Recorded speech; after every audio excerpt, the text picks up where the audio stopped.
Hi, this is Tim of the 1916 Company. Welcome and thanks for logging on. If you love this watch, email me, Team Mosso at the1916company.com for purchase pricing and availability questions concerning this watch. And this watch is a 2024 limited edition of 300 pieces in steel for the U.S. market from Grand Seiko. This is part of the Heritage Collection. You're looking at the spring drive automatic SBGA509.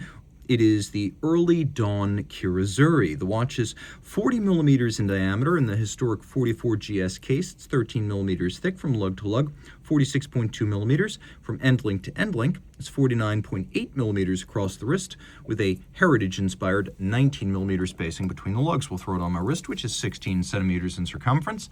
And I would say with the end links of the bracelet projecting, this is probably a watch for a wrist my size or larger, so 16 centimeters circumference and up. Now, if you were to put this on a strap and remove the solid end link bracelet, I think it would fit on a wrist as small as 14 centimeters circumference. And although it's not a super thin watch, it's also not that thick, and it has a stepped case flank, so it should slide underneath the dress cuff. It's a steel watch. It's nicely made. You can see the bracelet's a 3-link design with conforming end length. There's a little bit of a taper down towards the clasp. We've got polished intermediates, polished outer faces, a bit of a rolled bevel on the shoulder of the main links, removable links fixed by screws, and you can see on each side we have an intermediate size link in case you find yourself in between sizes. We have a single fold clasp with thick gauge steel. You can see the logo, a combination of polish, media blast, and satin. You must press both triggers for this to open, cannot open inadvertently. The 44 GS, one of those iconic shapes that Grand Seiko has cultivated for a long time. It first debuted in 1967, and the case form, which includes creases, curves, and multiple facets, is a signature design element for the company. And so watches blessed with the 44 GS often are very special pieces, and this certainly is that. This is the Zaratsu hand polishing method that involves holding the case manually up against a spinning tin plate. And it takes about 3 years to master this trade. It is a artisanal method. It does slow down production, which is why Grand Seiko will never make Rolex levels of watches. But it's nice to have a true handmade watch and hand-finished watch at this price point. Another feature that I really love about the 44 GS in particular is you can see how the lugs have a little bit of a dip between their peaks. So the mid-case falls away to create this curvature that cradles the bezel. It's a lovely little bit of nuance. And Grand Seiko, probably the last mainstream luxury brand that still expects its owners to do a lot of strap swapping, even on watches with factory bracelets. So we have these little strap tool holes in the lugs if you are inclined to swap straps. We got a vintage style Grand Seiko logo with polish and media blast on the crown, which is slightly countersunk, and then it's a screw down, so 100 meters water resistant. We've got that Early Dawn Zuri dial.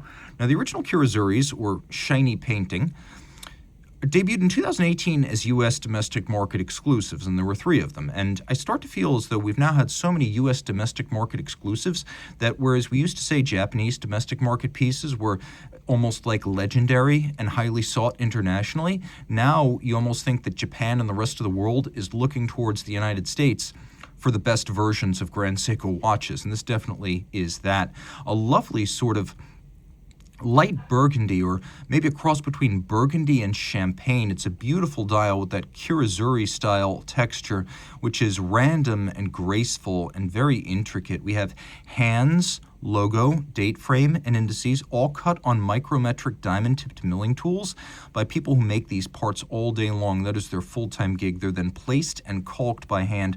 And look at the nuance. Look at the grooves on top of these faceted indices, how perfectly mirror polished they are on the side, and then there are grooves on the top.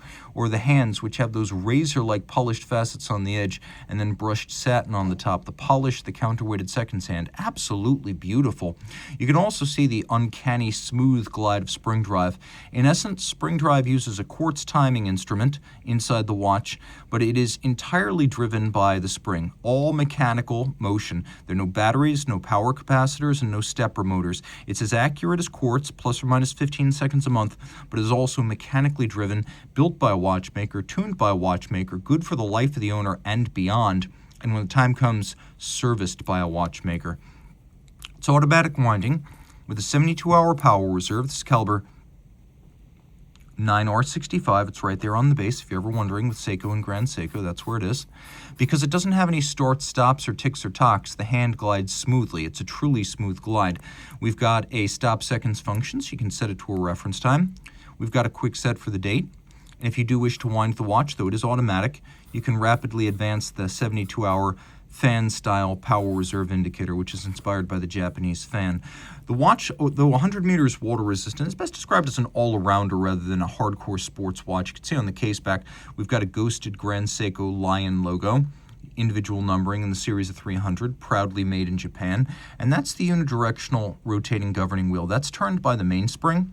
It's geared to the barrel on one side and the hands on the other. And it generates an electromagnetic current by its motion through a magnetic field that creates an induced electrical current that wakes up the quartz oscillator. The quartz oscillator then uses a back EMF or an electromagnetic braking force to slow down the wheel, and that is what governs the timing of the watch. You can see it's 30 joules. It's mechanically finished, but handsomely finished, and it is a unique technology for Seiko and Grand Seiko, a wonderfully distinctive technology and a wonderfully distinctive watch. If you love it, this is a watch that appeals on every level. It's practical, it's cerebral, it's romantic, it's all of those things in one.